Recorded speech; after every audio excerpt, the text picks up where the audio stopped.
할렐루야. 오늘도 주의 큰 은혜가 우리 모두에게 함께 하시 바랍니다.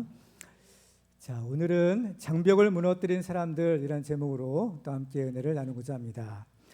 1989년 11월 9일은 그동안 동독과 서독을 갈라놓았던 이 철의 장벽이 붕괴된 날이었습니다.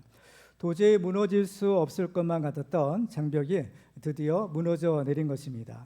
그런데 이러한 기적은 어느 날 갑자기 이루어진 것이 아니라 세계 두 정상의 만남이 먼저 있었기 때문입니다.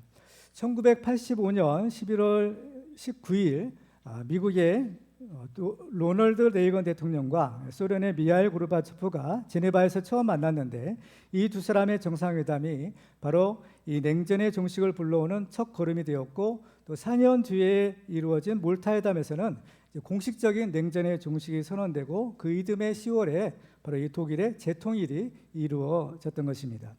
고르바초프는 이 일을 계기로 해서 1990년도에 소련인 출신으로는 처음으로 노벨 평화상을 받기도 했습니다. 오늘 본문에 보면 드디어 이제 베드로와 고넬료가 만나는 장면이 기록되어 있습니다. 이 만남은 오랜 세월 동안 유대인과 이방인 사이를 가로막고 있던 이 복음의 장벽을 무너뜨리는 그러한 역사적인 만남이었습니다. 사도행전에서 이 사건이 아주 자세하게 기록되어 있는데, 이것은 그만큼 이 사건이 가지고 있는 의미가 크다라는 것을 우리에게 알려주는 것입니다. 오랜 세월 동안 동독과 서독을 가로막고 있던 그 베를린 장벽을 무너뜨린 이 역사적인 사건의 배후에 미국의 레이건 대통령과 또 소련의 고르바초프가 있었던 것처럼, 바로 온 인류를 구원할 복음을 가로막고 있던 이 장벽을 무너뜨린 이 역사적인 사건의 배후에는 바로 오늘 본문에 있는 이 베드로와 고넬료라는 두 사람이 있었던 것입니다. 그러면 베드로와 고넬료는 과연 어떤 사람이었기에 이렇게 위대한 하나님의 일에 쓰임을 받을 수가 있었을까요?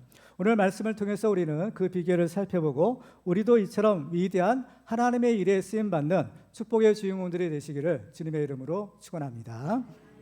자, 먼저 우리가 고넬료를 통해서 우리가 살펴볼 텐데요. 고넬료가 하나님께 쓰임받는 비결은 무엇이었을까? 그것은 그가 이 하나님의 말씀의 능력을 믿고 또 하나님의 말씀을 사모하는 사람이었기 때문입니다. 자, 이제 고넬료가 이제 베드로를 초청하기 위해서 이제 자기 사람들을 보냈다고 했습니다. 그래서 그 사람들이 이제 요바에 와서 이제 베드로를 만났는데, 바로 그들은 자기들이 온 목적을 베드로에게 이렇게 얘기합니다. 사도행전 10장 22절에 보면 그들이 대답하되 백부장 고넬료는 의인이요 하나님을 경외하는 사람이라 유대온 족속이 칭찬하더니 그가 거룩한 천사의 지시를 받아 당신을 그의 집으로 청하여 말을 드리려 하느니라 라고 합니다. 바로 천사의 지시를 받아서 베드로를 이제 초청하는데, 그 초청하는 목적이 뭐냐? 그 말을 드리고자 합니다 라는 것입니다. 여기서 말로 번역된 헬라어 단어가 레마타라는 단어입니다. 이 단어는 말씀을 의미하는 레마의 복수형이 레마타인 거죠. 그래서 이 레마는 사람의 말이 아닌 살아계신 하나님의 말씀을 표현할 때 사용되는 단어입니다. 그러니까 지금 이 고넬료가 사람을 보내서 베드로를 초청해서 그 말을 듣고자 했다라는데, 그 말은 사람의 말이 아닌 바로 하나님의 말씀을 듣고자 한다라는 그런 의미인 것입니다. 그러니까 이 고넬료가 베드로를 통해서 듣는 말씀은 베드로의 인간적인 말이 아닌 바로 하나님의 말씀으로 그 베드로의 말을 듣겠다라는 그런 의미인 겁니다. 우리는 여기서 중요한 신앙의 원리를 발견할 수가 있습니다. 그것은 하나님의 말씀이 바로 나에게 살아 역사하는 능력의 말씀이 되기 위해서는 바로 우리의 믿음이 필요하다라는 것입니다. 하나님의 말씀은 여러 가지로 우리에게 주어지고 있습니다. 성경책같이 기록된 말씀으로 우리에게 주시기도 하고, 또 우리 설교처럼 선포되는 말씀으로 우리에게 주어지기도 합니다. 그런데 이 말씀이 중요한 것은 나에게 바로 살아 역사하는 능력의 말씀이 되어야 된다라는 거죠. 성경을 보면 하나님의 말씀은 살아있고 또 활력이 있어 좌우의 낯선 어떤 검보다도 예리하여, 그렇죠? 우리의 혼과 영과 및 관절과 골수를 찔러 쪼개기까지 한다라는 것. 하나님의 말씀은 능력이 있다라는 것. 우리를 변화시키는 능력, 바로 이것이 하나님의 말씀의 능력인 거죠. 그런데 그 하나님의 말씀이 바로 나에게 있어서 살아 역사하는 그 능력의 말씀이 되어야 한다라는 겁니다. 그러려면 우리가 어떻게 해야 될까? 그 비결은 바로 믿음에 있는 것입니다. 믿음이 우리에게 필요하다는 거죠. 그 능력의 말씀이 나에게 있어서 살아 역사하기 위해서는 나의 믿음이 필요합니다. 그러면 어떠한 믿음이 필요할까요? 그 믿음은 바로 하나님의 말씀을 하나님의 말씀으로 믿는 믿음인 겁니다. 아무리 하나님의 말씀이 선포되어도 그 말씀을 믿지 않는다면 그 사람에게는 그 하나님의 말씀의 능력이 아무런 효력을 발휘할 수 없게 되는 겁니다. 히브리서 4장 1절과 2절에 보시면 이렇게 기록되어 있습니다. 그러므로 우리는 두려워할지니 그의 안식에 들어갈 약속이 남아있을지라도 너희 중에는 혹 이르지 못할 자가 있을까 함이라.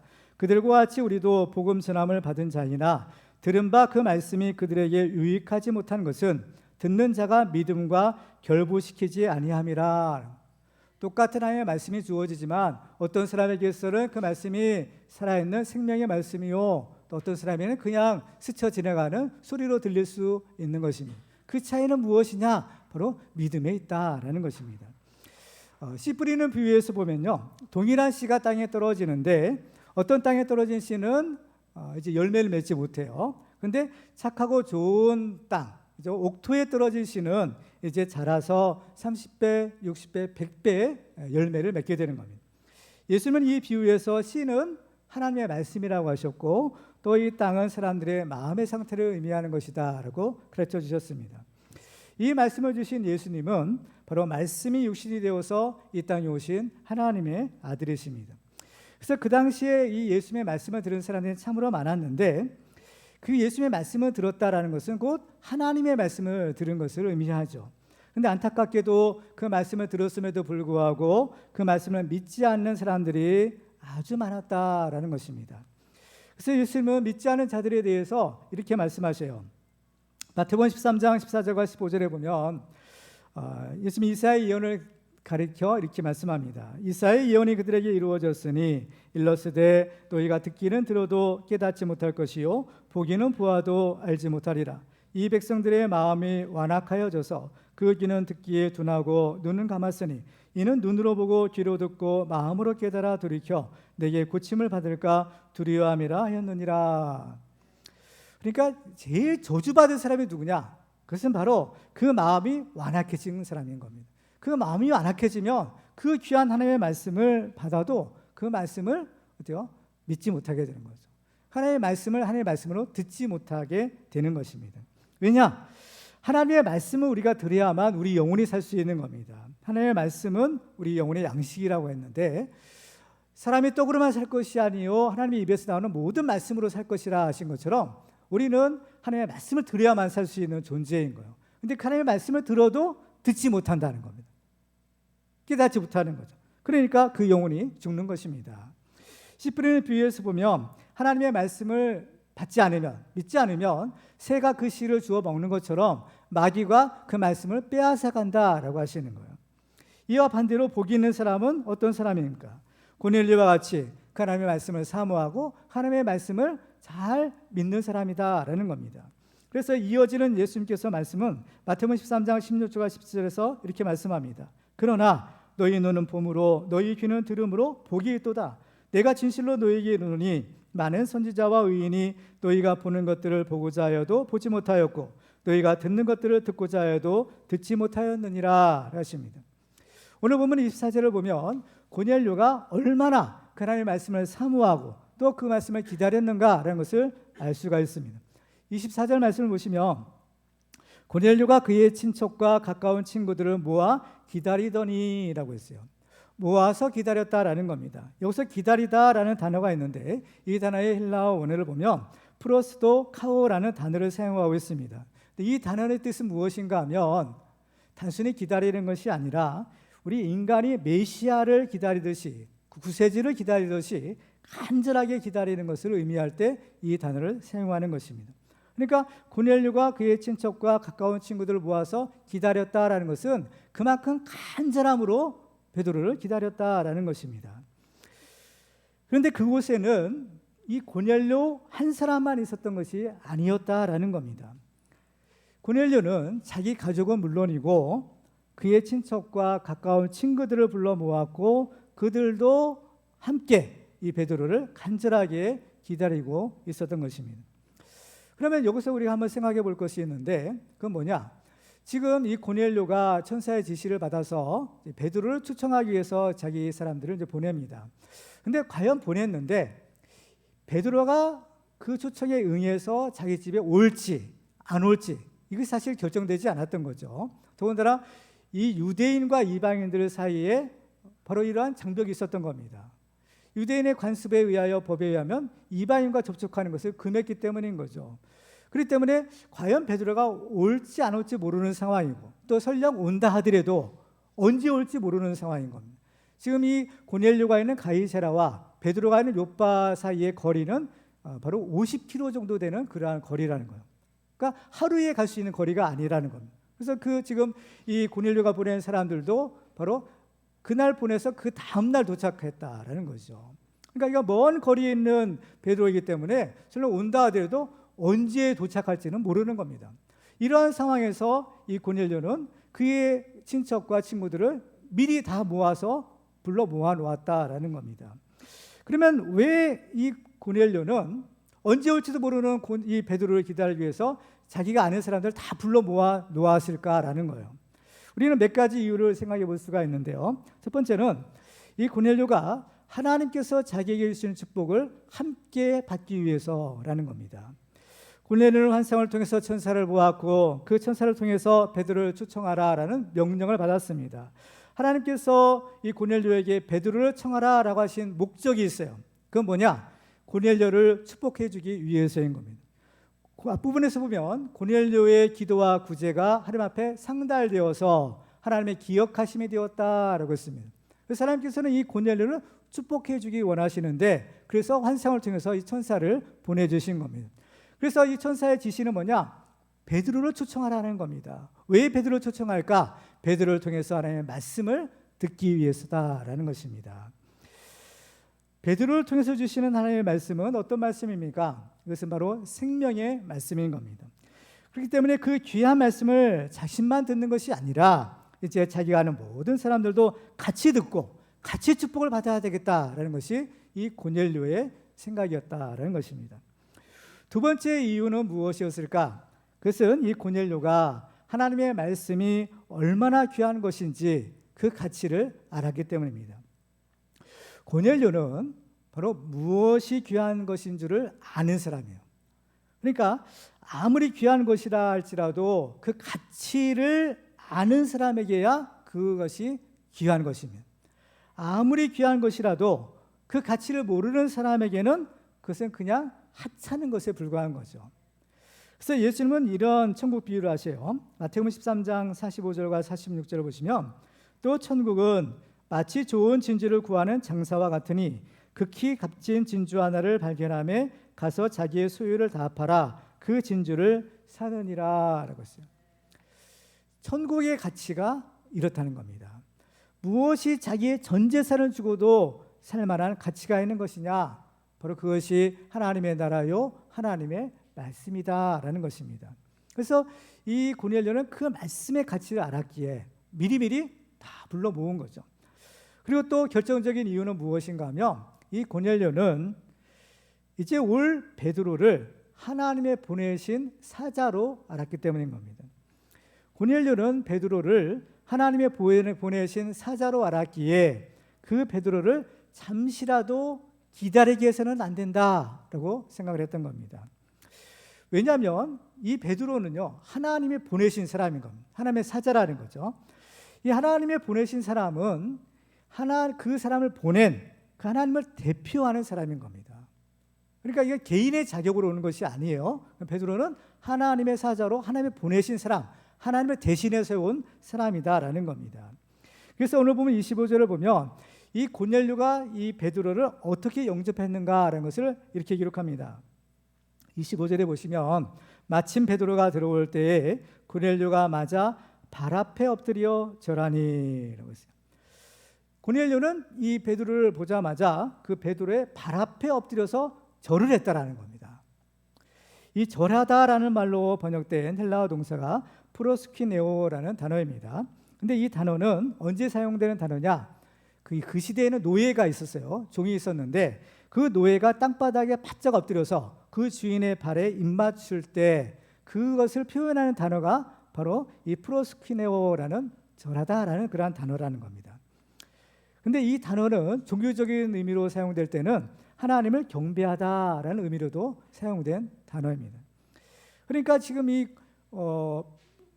고넬료가 베드로의 발 앞에 납작 엎드려 절하는 거예요. 그런데 이 고넬료는 누구예요? 베드로의 노예가 아니죠. 베드로의 노예라면 혹시라도 그럴 수도 있는데 고넬료는 베드로의 노예가 아니고 대로마 제국의 백부장이라는 로마의 아주 고위 장교였다라는 겁니다. 그러니까 그 신분이 아주 높았던 사람인 거죠. 그런데도 불구하고 고넬료가 이 베드로의 발 앞에 엎드려 절했다라는 것은 이 고넬료가 베드로를 볼 때 고넬료를 어떻게 여겼다는 거예요?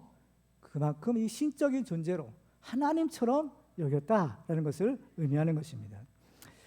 그래서 고넬료는 베드로에게 이렇게 말합니다. 사도행전 10장 33절 같이 읽도록 하겠습니다. 시작. 내가 곧 당신에게 사람을 보내었는데 오셨으니 잘하였나이다. 이제 우리는 주께서 당신에게 명하신 모든 것을 듣고자 하여 다 하나님 앞에 있나이다. 아멘. 지금 이 고넬료는 우리가 다 하나님 앞에 있습니다 라는 말이에요. 지금 하나님이 보이나요? 하나님은 여기신 분이기 때문에 하나님 보이지가 않아요. 하나님 보이지 않는데 우리가 다 하나님 앞에 있습니다 라고 말하는 겁니다. 자기들 눈앞에 있는 것은 누구예요? 베드로인 겁니다. 바로 하나님의 보내신 사자, 그 베드로를 보고 우리가 하나님 앞에 있습니다 라고 이렇게 말하는 거죠.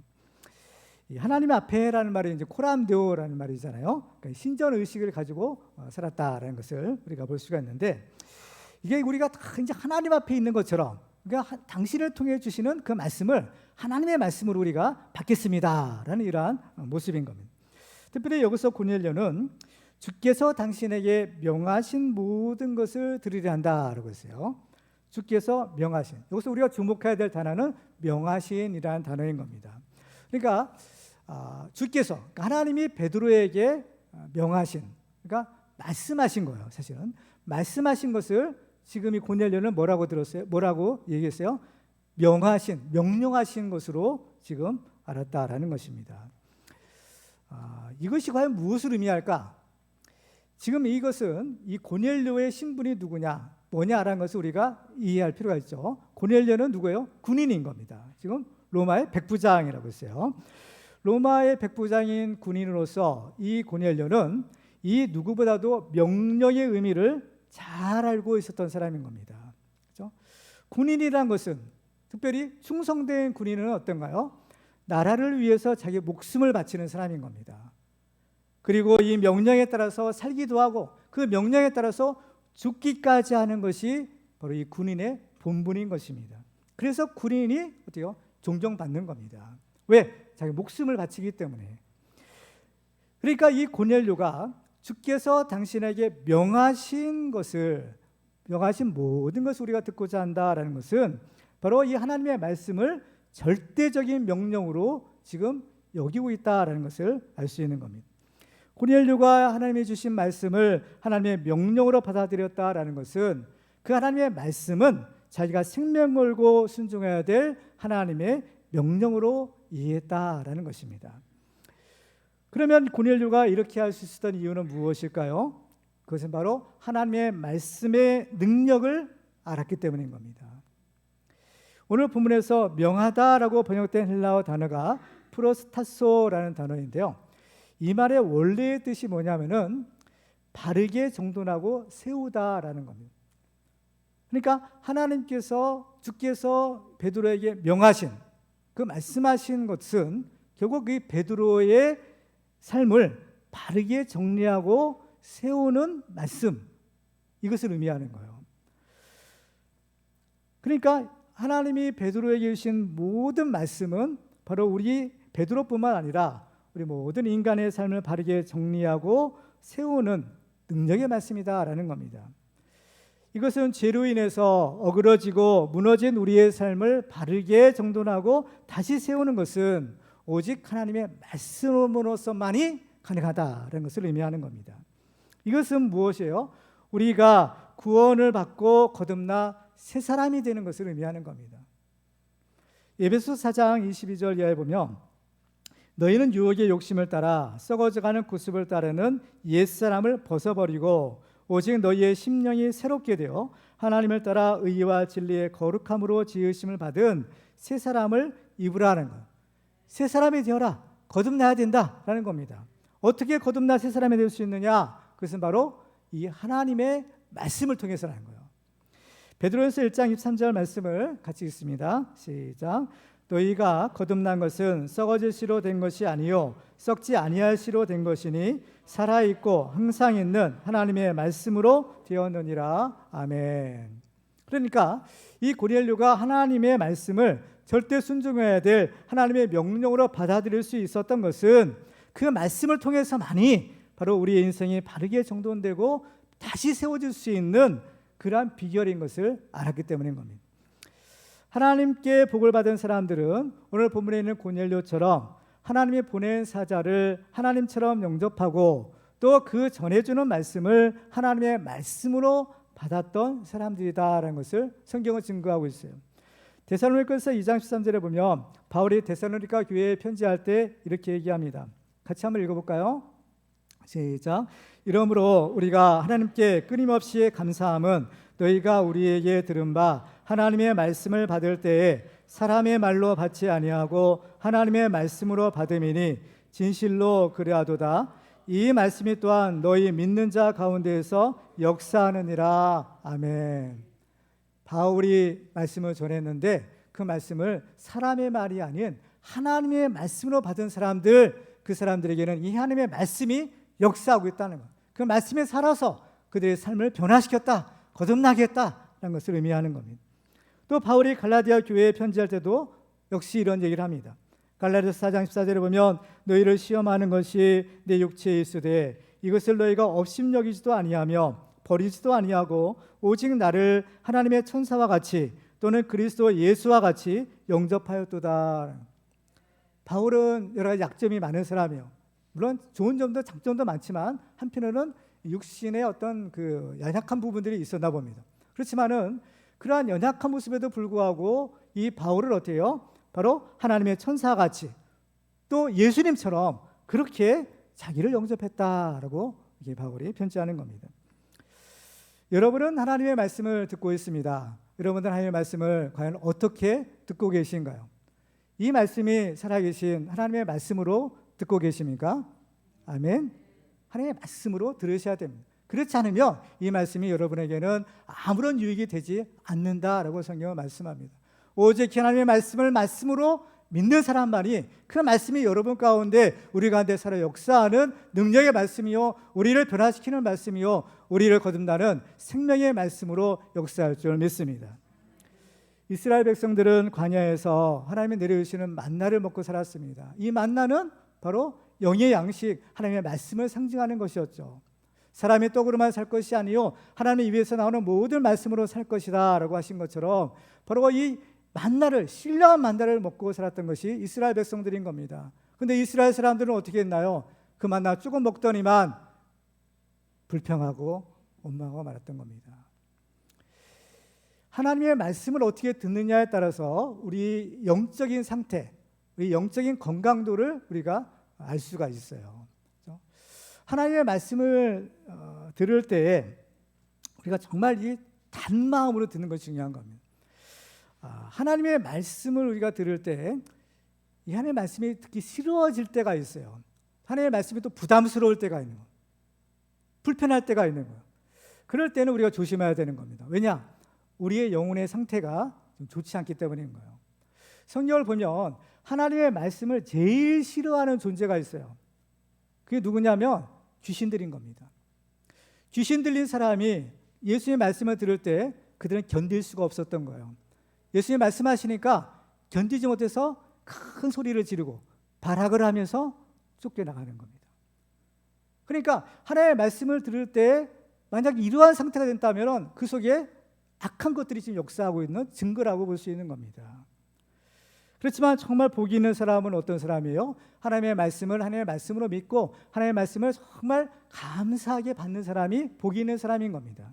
시편 기자는 시편 19편에서 금고 많은 순금보다 더 사모할 것이며 꿀과 소의 꿀보다 더 달도다라는 것.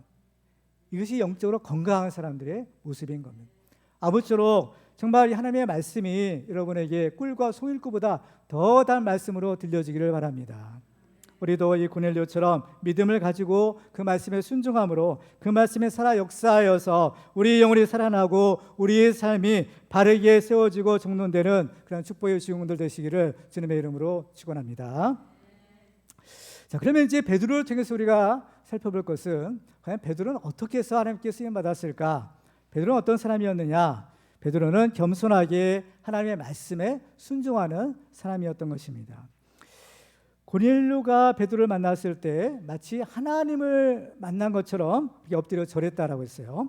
그런데 이에 대한 베드로의 반응은 과연 어땠을까? 자, 26절은 이렇게 기록합니다. 베드로가 일으켜 이르되 일어서라 나도 사람이라. 고넬료는 자신을 하나님처럼 이렇게 대우를 했어요. 고넬료는 자기를 베드로를 이렇게 하나님처럼 이렇게 영접했지만 베드로는 이것을 말리는 겁니다.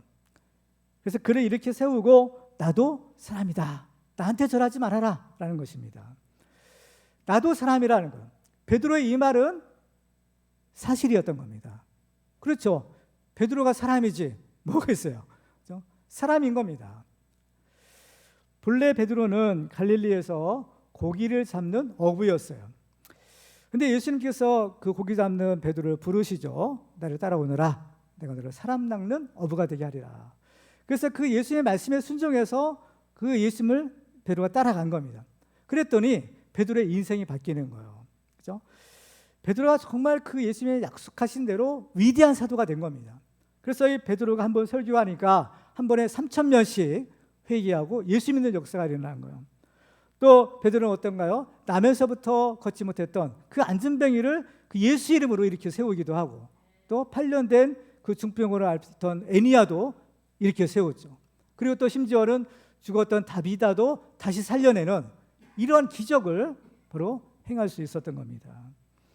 정말 엄청난 기적들이 이 베드로를 통해서 일어난 거죠. 그러니까 이 베드로를 잘 모르는 사람들은요, 베드로가 행하는 이 기적만 볼 때에 어떤가요? 야, 이 사람은 혹시 신이 아닌가? 그죠? 하나님이 아닌가? 그런 착각이 들 정도인 겁니다. 왜? 죽은 자도 살려낸 거예요. 이 죽은 자를 살려내는 것이 이게 어디 사람이 할 일인 건가? 하나님만 해줄 수 있는 것이죠. 그러니까 베드로가 행하는 기적만 보면 야, 이 베드로는 이건 사람이 아니야. 이건 정말 이거 진짜 하나님이 아닌가라고 생각할 수 있는 겁니다. 한때 능력이 많은 하나님의 종들이요, 타락한 경우가 참 많이 있는 겁니다. 그죠? 그냥 평범하게 신앙생활하면은 뭐 그런 것도 일어나지 않겠지만 정말 그냥 손 얹고 기도하면 그냥 불치병도 막 낫고, 그죠? 안진병도 일어나고, 만약에 이러한 일들이 일어났다. 근데 이러한 일들이 한 번만 일어나는 것이 아니라 계속해서 일어나는 거예요. 누구든지 막 손만 얹고 막 기도만 하면 다 낫는 거예요. 귀신도 쫓아나고, 그죠? 이러한 일이 계속해서 일어난다면 어떨까? 잘못하면 착각에 빠질 수 있는 겁니다. 물론 이것은 자기 능력이 아니잖아요. 자기 능력이 아닌 하나님의 능력인 거죠. 하나님께서 다만 그 사람을 통로로 삼으셔서 하나님의 능력이 나타나게 하실 뿐이지 그 사람 자체가 능력이 있는 것은 아닌 겁니다. 그런데 문제는 그것이 자기를 통해서 계속해서 나타난다. 그러면 자칫 잘못하면 착각에 빠질 수가 있어요. 아, 이것은 내가 신령하기 때문에, 내가 기도 많이 해서 이러한 능력이 나타나는 거야. 내가 특별하기 때문에 나타나는 거야. 이렇게 착각에 빠질 수가 있는 것입니다. 이게 참 위험한 거죠. 근데 베드로는 어땠어요? 이러한 자기 착각에 빠지지 않았다라는 겁니다. 그래서 일어서라, 나도 사람이다 라는 겁니다. 이 무서운 유혹을 베드로가 이길 수 있었던 거예요. 왜 그랬을까? 베드로는 겸손한 사람이기 때문인 겁니다. 이 겸손이 그 교만을 이길 수 있었던 것이죠. 이 베드로와 비슷한 사람이 있죠. 사도 바울인 겁니다. 사도 바울도 많은 능력을 행했어요. 특별히 루스드라에 가서 전도할 때 거기에 정말 남에서부터 걷지 못했던 그 불구자를 치유해 준 일이 있었죠. 그러니까 루스드라 사람이 어때요? 이 바울과 바나바를 야, 신이 왔구나, 이런 능력을 행하는 것이 신이니까. 그래가지고 제사를 드리려고 했던 겁니다. 그러니까 사도행전 14장 14절과 15절에는 이렇게 기록합니다. 두 사도 바나바와 바울이 듣고 옷을 찢고 무리 가운데 뛰어들어가 소리질러 이르되 여러분이 어찌하여 이러한 일을 하느냐 우리도 여러분과 같은 성정을 가진 사람이라. 여러분에게 복음을 전하는 것은 이런 헛된 일을 버리고 천지와 바다와 그 가운데 만물을 지으시고 살아계신 하나님께로 돌아오게 함이라. 우리도 여러분과 같은 성정을 가진 사람이라는 겁니다. 지금 베드로가 말했던 것과 똑같은 거예요. 일어서라, 나도 사람이다. 우리도 너희와 같은 성정을 가진 사람이다 라는 겁니다. 이건 우리가 하는 것이 아니라는 겁니다. 하나님이 다만 우리를 도구 삼으셔서 하나님이 행하신 일이다 라는 겁니다. 베드로와 바울은 정말 이 신약시대를 대표하는 가장 큰 위대한 사도들인 겁니다. 근데 이 베드로와 바울이 위대한 점은 어디에 있을까? 바로 이런 많은 기적을 행하고 많은 능력을 행하고 또 많은 사람들을 전도하는 일에 있을까? 물론 그것도 위대한 업적이죠. 그렇지만은 그것은 사실은 업적은 아닌 겁니다. 왜? 그 사람들이 한 게 아니에요. 하나님이 하신 거기 때문인 겁니다. 하나님이 하신 거예요. 하나님이 하신 것을 자기가 공로를 가로채면 안 되는 겁니다. 진짜 이 두 사도들의 위대한 점은 어디에 있을까? 그것은 바로 어떤 경우에도 자신이 하나님이 아니라 사람이다라는 사실을 잊지 않는 데 있었던 겁니다. 일어서라, 나도 사람이다라는 것입니다. 이게 생각보다 쉬운 일이 결코 아니라는 거예요. 왜 그럴까? 우리 모든 사람들의 마음속에는 스스로 하나님이 되려는 이 타락한 본성이 다 있기 때문인 겁니다. 하나님이 되고 싶은 거예요. 이건 모든 사람의 마음속에 다 들어있는 겁니다. 에덴 동산에서 아담과 하와가 선악과를 먹었어요. 하나님께서 금하신 선악과를 타먹고 타락한 것입니다. 왜 그랬을까? 바로 뱀이 와서 꼬셨기 때문에요. 유혹했기 때문인 겁니다. 무엇으로 유혹했어요? 이거 먹기만 하면 내 눈이 밝아져서 하나님처럼 될 것이라는 거예요. 누구처럼 돼요? 하나님처럼 된다는 겁니다. 사람이 하나님이 될 수 있어요? 없는 겁니다. 그럼에도 불구하고 너 하나님처럼 될 수 있어, 먹어라! 그런 거죠. 그 때문에 이후로도 인간은 끊임없이 하나님이 되고 싶은 그 욕망이 있는 겁니다. 그렇지만 우리 사람이 자기의 사람됨을 잊지 않고 사람이 지켜야 될 그 사람의 자리를 지키는 것이 겸손이고 이것이 참된 지혜라는 겁니다. 왜냐하면 우리는 하나님이 지으신 피조물이에요. 피조물이 그 피조물의 자리를 지킬 줄 알을 때 우리는 비로소 우리를 창조하신 그 창조자 하나님과 바른 관계를 맺을 수 있기 때문인 겁니다. 피조물이 하나님처럼 되려고 하면 어떻게 하나님과 바른 관계를 맺을 수 있겠어요? 피조물은 피조물의 자리에 있어야만 그 자기를 창조하신 하나님과의 바른 관계와 질서를 맺고 살 수 있는 겁니다. 근데 이것이 참 어려운 거죠. 그래서 하나님께서는 때로는 우리를 낮추실 때가 있어요. 우리의 교만한 마음을 꺾으실 때가 있는 겁니다. 그래서 고린도후서 12장 7절에 보면 사도 바울이 이렇게 얘기합니다. 여러 계시를 받은 것이 지극히 크므로 너무 자만하지 않게 하시려고 내 육체의 가시 곧 사탄의 사자를 주셨으니 이는 나를 쳐서 너무 자만하지 않게 하려 하심이라 라는 겁니다. 자만하지 않게 하려 합니다. 교만하지 않게 하려 합니다 라는 거죠. 바울이 얼마나 그 가시가 힘들었던지 하나님께 없애달라고 3번이나 기도했다는 거 아니겠어요? 근데 하나님의 응답은 뭡니까? 내 은혜가 네게 족하다는 거죠. 고린도서 12장 9절 한번 읽어볼까요? 시작. 나에게 이르시기를 내 은혜가 내게 족하도다. 이는 내 능력이 약한 데서 온전하여 짐이라 하신지라. 그러므로 도리어 크게 기뻐함으로 나의 여러 약한 것들에 대하여 자랑하리니 이는 그리스도의 능력이 내게 머물게 하려 함이라. 아멘. 그렇습니다. 그리스도의 능력이 내게 머물게 하기 위해서, 그리스도의 능력이 내게 나를 통해서 계속해서 나타나기 위해서 어떻게 해요? 겸손해져야 한다는 겁니다. 사람인 우리가 있어야 될 자리가 어디인지를 분명히 알고 겸손하게 그 자리를 지킬 때 우리는 계속해서 하나님 앞에 쓰임받는 하나님의 능력 있는 종이 될 수가 있는 것입니다. 그리고 베드로는 또한 하나님의 말씀에 절대 순종하는 사람이었어요. 베드로는 자기 앞에 엎드려 절하는 고넬료를 일으켜 세우고 이제 고넬료와 함께 그 집으로 들어갑니다. 그 장면을 오늘 27절에서 이렇게 기록하죠. 더불어 말하며 들어가 여러 사람이 모인 것을 보고라고 합니다. 여기서 더불어 말하며 들어갔다는 거예요. 여기서 더불어 말하며라고 번역된 단어는 시노밀론이라는 단어인데 이 말의 본래의 뜻은 무엇인가 하면 교제하다라는 거. 더불어 말하다. 뭐 교제하니까 친하니까 서로 더불어 말하는 거죠. 근데 친근히 교제하며 이야기하다라는 것이 본래의 뜻이에요. 이것은 어떤가요? 지금 고넬료와 베드로는 서로 만난 적이 없는 사람인 겁니다. 전혀 모르는 사람이에요. 이번 처음 만난 거예요. 처음 만났음에도 불구하고 아주 오래된 친구처럼 서로 더불어 친근히 교제하며 이야기를 했다. 그 이야기를 하면서 그 집으로 들어갔다라는 겁니다. 그래서 이제 베드로는 거기에 그 집에 모인 사람들에게 이렇게 얘기해요. 자, 28절을 보시면 이르되 유대인으로서 이방인과 교제하며 가까이 하는 것이 위법인 줄은 너희도 알거니와 라고 합니다.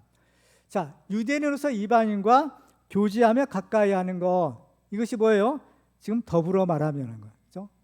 서로 아주 친근하게 교제하며 이야기하는 것. 지금 베드로와 고넬료가 그렇게 얘기하며 지금 들어가고 있는 거죠. 이런 교제와 이 사귐이 불법이었다는 거죠. 유대인들은 이방인을 부정시했어요. 그래가지고 서로 만나지도 말고 서로 교제하지도 말고 같이 밥도 먹지 말고 그 집에는 들어가지도 말고, 이게 그들의 법이었던 겁니다. 그런데 베드로는 어때요? 아무 거리낌 없이 그 이방인은 고넬료와 서로 친근하게 사귀고 서로 이야기하고 그 이방인의 집에 지금 들어갔더라는 거죠. 왜 그랬을까? 오늘 28절과 29절을 보면 이렇게 그 이유를 밝히고 있어요.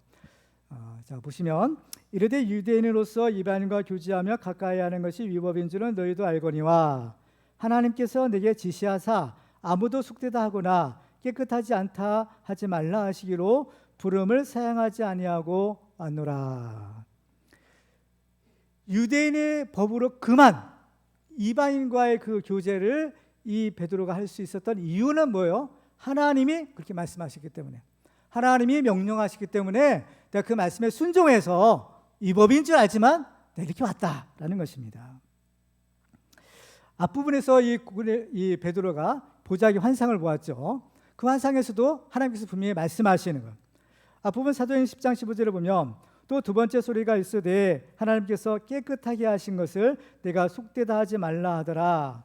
성령님도 말씀하세요. 19절과 20절에 보면 베드로가 그 환상에 대하여 생각할 때에 성령께서 그에게 말씀하시되 두 사람이 너를 찾으니 일어나 내려가 의심하지 말고 함께 가라. 내가 그들을 보내었느니라 하십니다. 그러니까 하나님이 이렇게 어쨌든 간에 환상을 통해서 베드로에게 말씀하신 거예요. 그러니까 이 하나님의 말씀하신 거에 대한 베드로의 반응은 뭐예요? 말씀에 순종하는 거죠. 물론 환상 중에서 부정한 동물을 잡아먹으라 하셨을 때는 어때요? 안 됩니다. 절대 못합니다. 거절했어요. 중요한 것은 어떻게 했느냐. 결과적으로는 순종했더라라는 겁니다. 처음에는 하나님의 뜻을 몰랐을 때는요, 안 됩니다 했어요. 그래서 하나님의 뜻을 알고 나니까, 하나님의 명확한 뜻을 알고 나니까 이제요 순종하는 겁니다. 그래서 베드로는 부름을 사양하지 아니하고 왔노라라고 하는 거예요. 너희의 부름을 내가 거절하지 않고 사양하지 않고 왔다라는 겁니다. 그렇죠? 이건 겉으로 보았을 때는 어때요? 이 베드로가 고넬료의 그 초청, 그 고넬료의 부름을 사양하지 않고 온 겁니다. 그런데 사실은 뭐예요? 이 고넬료의 부름, 이거는 누구의 부름이에요? 하나님의 부르심인 거예요. 고넬료를 통한 하나님의 부르심에 내가 사양하지 않고 왔다라는 겁니다. 이 하나님의 말씀에 순종하는 것은 우리가 당연히 해야 될 일이죠. 믿는 사람으로서. 그런데 우리가 하나님의 말씀에 순종하는 것이 그렇게 쉬운 것은 아니라는 거예요. 왜 그럴까? 이 하나님의 말씀에 순종하려면 어떤 치러야 될 대가가 있는 거예요. 오늘 본문에서 유대인인 베드로가 이방인인 고넬료와 교제하며 그 집으로 들어가는 것은 어떤 결과일까요? 이건 하나님의 뜻이에요. 하나님의 말씀에 순종하는 것이지만 이것은 같은 동족 유대인들로부터 비난을 받는 일이었다라는 겁니다. 그래서 나중에 보면 이 베드로가 예루살렘에 돌아갔을 때 그 예루살렘 성도들로부터 비난을 받아요. 사도행전 11장 3절에 보면 이르되 내가 무할례자의 집에 들어가 함께 먹었다 하니 라는 겁니다. 이 사건으로 인해서 지금 베드로가 그 성도들한테 비난을 받는 겁니다. 네가 어떻게 이방인의 집에 들어가서 그가 교제하느냐, 비난받은 거예요. 그렇기 때문에 베드로가 사양하지 않고 왔다라고 하는 것은 어때요? 이 고넬료의 부름에 응답함으로 인해서 자기가 받을 이 고난, 이 비난, 이것을 사양하지 않고 왔다라는 것을 의미하는 겁니다. 그러니까 베드로가 벌써 이 고넬료 집에 왔을 때는요, 자기가 욕먹을 것, 비난받을 것 다 각오하고 왔다라는 겁니다. 우리는 하나님의 말씀에 순종할 때 따르는 어떤 불이익이나 손해를 두려워하지 말아야 되는 겁니다. 오늘 본문에서 만약 베드로가 하나님의 말씀에 순종하기보다 다른 사람들한테 욕먹는 것을 더 중요하게 여겼더라면 어땠을까요? 고넬료 집에 올 수 없었던 겁니다. 그렇다면 어떻게 됐을까? 그렇다면 이 위대한 하나님 일에 쓰임받을 수 없었던 거예요. 그렇지만 하나님의 말씀에 순종하기 위해서 사람들로부터 욕먹는 것을 사양하지 않음으로써 이 베드로는 비로소 이 위대한 하나님 일에 쓰임받는 사도가 될 수 있었던 겁니다. 이것은 베드로뿐만 아니라 우리 모든 그리스도인들이 따라야 될 모델입니다. 디모데후서 3장 12절 말씀을 같이 읽겠습니다. 시작. 무릇 그리스도 예수 안에서 경건하게 살고자 하는 자는 박해를 받으리라. 아멘. 예수 안에서 경건하게 살고자 하는 자, 예수 안에서 올바르게 살고자 하는 자는 오히려 뭘 받아요? 박해를 받는다는 겁니다. 우리는 옳은 일을 위해서라면 욕먹을 각오를 해야 된다라는 겁니다. 왜? 우리가 하나님의 뜻대로 살려면 오히려 더 어려워질 수 있기 때문인 겁니다. 그러면 뭐하러 힘들게 그 하나님의 뜻대로 옳은 일을 하며 살아야 될까요? 그렇게 옳은 일을 한다면 더 욕도 먹고 더 비난도 받고 더 어려운 일을 당하는데 굳이 뭘 하러 그렇게 옳은 일을 해야 될까? 그 이유는 하나님이 주시는 상급이 있기 때문인 겁니다. 이 상급은 이 세상에서 받는 것이 아니라 바로 하나님 나라에서 받는 상급인 거예요. 마태복음 5장 10절 이하의 말씀을 같이 읽습니다. 10절로 12절 말씀 같이 읽겠어요. 시작. 의를 위하여 박해를 받은 자는 복이 있나니 천국이 그들의 것임이라. 나로 말미암아 너희를 욕하고 박해하고 거짓으로 너희를 거슬러 모든 악한 말을 할 때에는 너희에게 복이 있나니 기뻐하고 즐거워하라. 하늘에서 너희의 상이 큼이라. 너희 전에 있던 선지자들도 이같이 박해하였느니라. 아멘.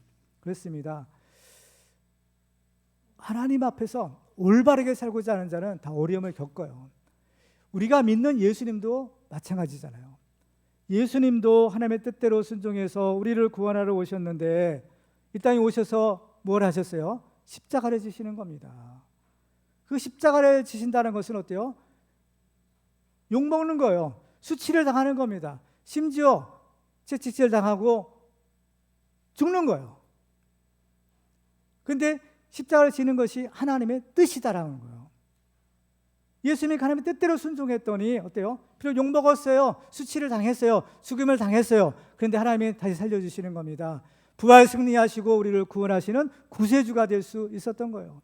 우리가 구원받을 수 있는 까닭이 뭡니까? 그 예수님의 수치 때문인 거예요. 예수님의 죽음 때문인 겁니다. 오늘 본문에서 만약 베드로가 욕먹는 것을 두려워해서 그 고넬료의 부름을 사용했더라면 그는 분명히 이 일에 쓰임받지 못할 것이에요. 그렇다면 만약에 거절했다 한번 상상을 해보세요. 고넬료가 보낸 사람들이 그 초청을 받고 이 베드로가 이방인 사람들한테 나는 갈 수 없다. 거절을 딱 했다. 그러면 고넬료는 어떻게 됐을까요? 고넬료는 이 베드로를 통해서 말씀을 들어야만 성령 받고 이 구원 받는데 고넬료는 어떻게 됐을까? 고넬료는 다른 방법을 통해서 복음을 듣는 겁니다. 베드로를 통해서 하나님께서는 원하셨지만 베드로가 거절하면 다른 사람을 통해서 복음을 듣게 하시는 거예요. 그렇죠? 그러면 고넬료는 어떻게 구원 받는 겁니다. 그런데 베드로는 어때요? 이 위대한 일에 쓰임 받을 수가 없는 겁니다. 하나님은 우리가 아니더라도 다른 사람을 통해서도 얼마든지 하나님의 일을 하시는 겁니다. 정말 중요한 것은 누가 하나님께 쓰임 받느냐. 하나님께서 우리에게 귀한 사명과 직분을 주시는데 이 직분을 우리가 받아야 되는 겁니다. 하나님께서 베드로를 통해서 야, 네가 가야 된다, 내가 해야 된다 사명을 주시는 거예요. 이 귀한 사명을 받았을 때 아멘 할렐루야로 우리는 거기는 용복을 하죠. 고난받아야죠. 십자가를 지야죠. 그렇지만 가야 되는 겁니다. 왜? 그래야만 그 사람의 영광이 있는 겁니다. 그렇죠? 그렇기 때문에 정말 우리가 하나님 앞에 쓰임받는 것이 중요한 거고 하나님 앞에 쓰임받을 수 있는 것이 축복인 겁니다. 우리는 교만하지 말아야 되는 겁니다. 내가 아니면 안 된다. 천만의 말씀인 겁니다. 하나님은 어때요? 이 돌들로도 아브라함의 자손을 만들 수 있다고 했어요. 하나님은 얼마든지 다 하실 수 있는 겁니다. 내가 아닌데도 누구를 통해서든지 얼마든지 할 수 있는 거예요. 겸손해야 되는 겁니다. 하나님의 은혜를 우리가 믿음으로 겸손하게 받는 사람, 이것이 축복의 사람인 겁니다. 에스더서를 보면 민족이 멸망을 당할 위기 앞에서 모르드게가 에스더에게 한 말이 있어요. 자, 에스더서 4장 14절을 같이 읽겠습니다. 시작.